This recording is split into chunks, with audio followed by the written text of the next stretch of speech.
Hi guys! Kumusta kayong lahat? Sana nga lang at may mga nakamiss pa din sa inyo ng aking mga mini vlog. Tara guys at samahan nyo muna ako for today's video. Medyo naninibago nga ako ngayon mag voice over kasi matagal-tagal din akong hindi nakapag voice record. Pero okay lang, masasanay din ulit. Nitong mga nakaraan nga ay naging routine na namin ng kumari ko ang mag-jogging tuwing umaga. Pero hindi naman araw-araw pag maluwag lang yung oras namin. Gaya niyan, kakauwi ko lang galing mag-jogging. Nakabili na nga din ako ng lulutuin kong ulam para sa pananghalian namin dahil marami namang talipapa sa nadadaanan namin. Tahimik pa nga, tulog pa si Samira at yung pamangkin ko, si Kuya Cypher naman namin ay maagang pumasok sa school. So ayan, bago nga ako tuluyang magbukas ng tindahan ay isa-isa ko munang sinasabit yung mga chichirya dyan sa may screen door namin. Pati ang mga biskwit at mga cupcake. Nagsarado pala ako ulit dyan, hindi ko na nga lang na-videohan. Inabutan na rin kasi kami ng tirik na araw ni Mars sa pagja-jogging namin at saka pag-walking. Kaya talagang pinagpawisan kami at nanlagkit na kami bago kami makauwi. Nalibang nga kami sa kakalakat at kakatakbo at hindi namin namalaya ng oras na tanghali na pala. Kaya naligo na nga muna ako bago ako magluto ng pananghalian. Napakasarap nga sa pakiramdam pagkatapos mag-jogging tapos maliligo. Isa na nga rin ang pagja-jogging na gusto kong isama sa routine ko. Kahit na maraming gawain dito sa bahay, iba pa din talaga yung nagja-jogging. Gumagaan din kasi yung pakiramdam ko tapos nasa 30 plus na rin ako kaya kailangan na din para hindi manghina ang tuhod. Diyos mio. Dumiretso nga ako agad sa lababo dahil nga may naiwang ilang pirasong hugasin kagabi. Gaya nga ng sabi ko nung nakaraan, walang tubig dito sa nilipatan naming bahay. Kaya tabo lang yung ginagamit ko sa paghuhugas ng plato. Pero okay lang naman, sanay na rin ako. Sa probinsya nga namin, kailangan mo pang magbomba at magpagod bago ka makakuha ng tubig.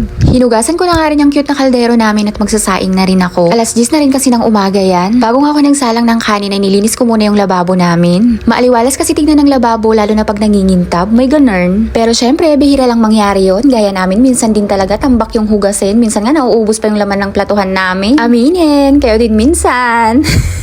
Hayan, 3 gata nga lang yung sasaingin ko. Hindi naman kasi malalakas kumain yung mga kasama ko sa bahay. Ako lang talaga yung malakas kumain. Sobrang liit na nga lang ng kaldero namin pero minsan may natitira pa, napapanisan pa nga kami ng kanin minsan. Nung araw na yan guys ay hindi Friday pero trip na trip ko talaga mag-ulam ng munggo. Hindi uso sa akin ng Friday di munggo. Kahit Lunes pa yan magluluto ko ng munggo basta nag-crave ako. Habang nakasala nga yung kanin at hinihintay kong kumulo yung munggo ay maghihiwa na ako ng kamatis, sibuyas, bawang at saka luya. Trip ko nga ngayon ang ginisang munggo pero minsan talaga guys hindi ko ginigisa ang munggo, diretso timpla na. Yun kasi ang nakasanayan ko sa bahay namin sa Pangasinan. Pag si tatay ko kasi ang nagluto ng munggo, pinapakuluan niya lang tapos pag lumambot na, titimplahan niya na agad ng bagoong tapos sasahugan niya ng isda, tapos dahon ng ampalaya or bunga. Pagkatapos kong hiwain yung mga panggisa, ay sinunod ko namang hinimay yung dahon ng alugbati. Bukod nga sa dahon ng alugbati, ay hahaluan ko din ng dahon ng ampalaya. Minsan guys, kahit may dahon na ng ampalaya yung munggo ko, lalagyan ko pa yan ng bunga ng ampalaya. Maglalagay nga din ako ng kalabasa, pero kunti lang. Yan pa yung binigay ni ate ko galing ng Pangasinan, pinadala niya sa pamangkin ko. O diba, masyado akong magulay pag ako yung nagluluto. Tamang-tama pagkatapos ko maghiwa at saka maghimay, ay luto na yung munggo. Tamang tubig lang kasi yung nilagay ko, yung alam kong maluluto na siya at matutuyuan na rin. So hayan, time to gisa-gisa na. Pag ako yung nagigisa ng bawang, gusto ko yung medyo sunog. Sibuyas, kamatis, medyo dinurog-durog ko nga yung kamatis dyan para mas malasa. Tapos sinunod ko na rin nilagay yung nilaga kong munggo. Halo-halo lang ng konti tapos naglagay na ako ng tubig. Syempre hindi lang basta tubig, marami akong maglagay ng tubig dahil sa bawang hanap ng mga bagets. Pagkakulo nga yun, nilagay ko na rin agad yung kalabasa. Halo-halo lang tapos tinakpan ko ulit para maluto yung kalabasa. Nang kumulo na nga ulit ay tinimplahan ko na ng bagoong isda. Naglagay nga pala ako dyan ng Knorr cubes na pork kaso nga lang hindi ko na videohan. Konting magic sarap at nilagay ko na rin yung dahon ng alugbati. May na-harvest pala akong konting mushroom kaya nilagay ko na. May tira pa nga nung nakaraan na pritong isda sa ref kaya nilagay ko na din. Nag-yellow pa nga yan pero kumukulo naman kaya okay lang, lalambot na rin yan. Pagkakulo nga nilagay ko na rin yung dahon ng ampalaya. Hinuli ko para hindi siya ma-overcook. Hinuli ko nga din yung luya para mas mabango. Yun lang muna guys for today's video. Sana nakarating kayo hanggang dito sa dulo at kung nagustuhan nyo tong video na to ay pa-like and share naman, pa-follow na din.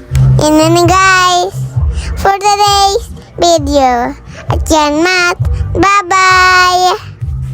Isa ka din ba sa naghahanap ng authorized distributor ng I Am Amazing Pure Organic Barley? Or naghahanap ka ng mabibilhan online kaso nga lang nag-aalangan ka kasi baka makabili ka ng fake? Good news guys, dahil isa akong authorized distributor ng I Am, pwede nyo pong hingiin ang picture ng aking ID through Messenger para ma-scan ninyo at makasiguradong legit. Sa mga hindi po nakakaalam, sila po ang Board of Directors, founder at owner ng I Am Worldwide, nationwide at international po ang ating shipment. Ako po mismo ang magpapack at magpapaship para makarating sa inyo ang authentic na Amazing Pure Organic Barley. Para po sa gustong mag-avail at magpa-member, i-direct message nyo lang po ako sa aking personal account. Available din po si I Am Amazing Pure Organic Barley at iba pang product ni I Am Worldwide sa aking TikTok shop at sa aking shop sa Shopee. Ilalagay ko po ang mga links sa comment section maging ang aking personal account.